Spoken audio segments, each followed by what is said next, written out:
GBS आजाराच्या पार्श्वभूमीवर अमरावती महानगरपालिकेत एक महत्त्वपूर्ण बैठक पार पडली।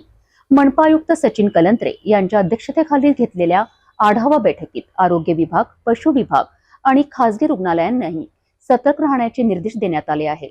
चला पाहूया सविस्तर रिपोर्ट। अमरावती महानगरपालिकेच्या वतीने जीबीएस म्हणजेच गुलेन बॅरी सिंड्रोम या आजारासंदर्भात जम्बो बैठक आयोजित करण्यात आली। या बैठकीत मनपा आयुक्त सचिन कलंत्रे यांनी संबंधित विभागांना सतर्क राहण्याच्या सूचना दिल्यात। या आजाराची लक्षणे म्हणजेच अतिसार, हातापायात मुंग्या येणे, बधिरपणा जाणवणे। मनपा प्रशासनाने स्पष्ट केले आहे की असे लक्षण आढळल्यास नागरिकांनी त्वरित डॉक्टरांचा सल्ला घ्यावा। अतिरिक्त आयुक्त शिल्पा नाईक यांनीही नागरिकांना सतर्क राहण्याचे आवाहन केलेत। तसेच वैद्यकीय आरोग्य अधिकारी डॉक्टर विशाल काळे यांनी सांगितले की कुठेही जीबीएस आजाराची लक्षणे आढळल्यास तातडीने सार्वजनिक आरोग्य विभागाशी संपर्क साधावा।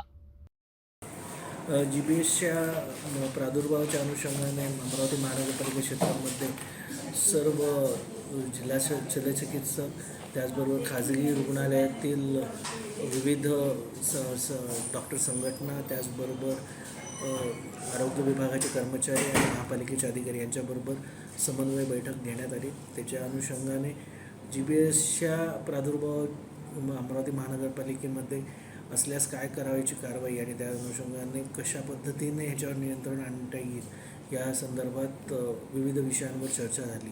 तर प्राथमिक चर्चेअंतर्गत असे निष्पन्न झालेले आहे की सद्यस्थितीत जीबीएसचा प्रादुर्भाव हा शहरामध्ये मोठ्या प्रमाणात किंवा कोणत्याही प्रमाणात झालेला नाही आहे। तरीसुद्धा खबरदारीच्या उपाययोजना म्हणून विविध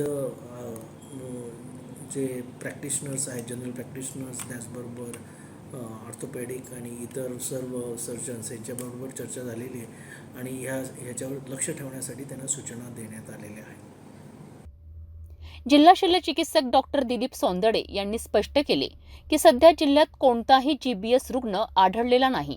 मात्र संभाव्य रुग्णांसाठी सर्व आवश्यक वैद्यकीय सुविधा जिल्हा रुग्णालयात उपलब्ध असल्याचे त्यांनी सांगितलेत। शासकीय वैद्यकीय महाविद्यालयाचे अधिष्ठाता डॉक्टर किशोर इंगोले यांनीही नागरिकांनी घाबरून जाण्याची गरज नाही असे स्पष्ट केलेत। डॉक्टर रुपेश खडसे यांनी या बैठकीचे आयोजन करून नागरिकांमध्ये जनजागृती करण्याचा आणि भीतीचे वातावरण निर्माण होऊ न देण्याचा उद्देश असल्याचे सांगितलेत। मी विशाल काळे, वैद्यकीय आरोग्य अधिकारी, अमरावती महानगरपालिका। सध्या जीबीएस या आजाराबद्दल राज्यस्तरावरून कन्सर्न व्यक्त करण्यात आले आहे व आपल्याकडेही 2 संशयित रुग्ण आपल्याला आढळलेले आहे अमरावती जिल्ह्यात।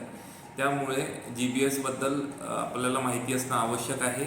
तर जीबीएस हा जो आजार आहे हा इम्युनॉलॉजिकल डिसीज आहे, हा संसर्गजन्य आजार नाही। त्यामुळे कोणत्याही अफवांवर विश्वास ठेवू नये। हा आजार पहिले पण होत होता आणि आता पण आपल्याला काही प्रमाणात दिसत आहे।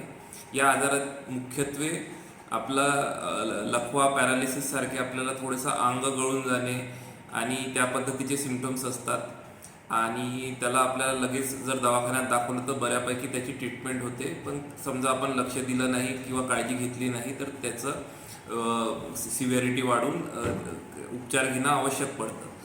त्यामुळे या आजाराची काळजी सगळ्यांनी घेणे आवश्यक आहे। जे आपण खातो त्यात अन्न खातो, त्यात अन्न आणि पाणी पितो ते आपलं चांगल्या पद्धतीचं असणं आवश्यक आहे। त्याच्यामुळे फूड हायजीन आणि वॉटर हायजीन महत्त्वाचं आहे। तर त्या गोष्टीचं आपण पालन करावं आणि कोणत्याही अफवावर विश्वास करू नये आणि कोणतीही लक्षणं आढळल्यास आरोग्य विभागात दाखवावे। धन्यवाद। जीबीएस आजारासंदर्भात प्रशासनाने वेळीच उपाययोजना आखण्यास सुरुवात केली आहे। नागरिकांनी घाबरून न जाता आवश्यक ती काळजी घ्यावी असा महत्त्वाचा संदेश प्रशासनाने दिला आहे।